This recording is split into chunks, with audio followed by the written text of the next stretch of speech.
કૃષ્ણ પૂર્ણ ભગવાન છે, એટલે એણે બધા સ્વાદ ચાખી લીધા છે. બધી જ ઘટના ભગવાન કૃષ્ણના જીવનમાં ઘટી છે. એટલે કોઈ ફેલ થાય ને તો ગભરાવાની જરૂર નહીં. કૃષ્ણ સમાધાન કરવા ગયા ને, એ સમાધાન કરાવવા ગયા પણ ત્યાં ફેલ થયા, સમાધાન ન કરાવી શક્યા.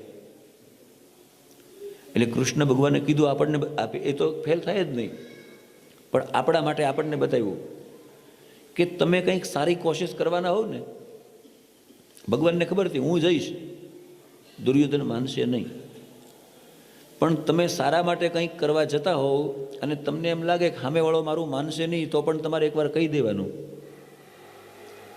કારણ કે મોઢેથી બોલાયેલું સત્ય એ પણ અસત્ય છે. એટલે યોગ્ય સમયે સત્ય બોલી લેવું. ભગવાન ગયા,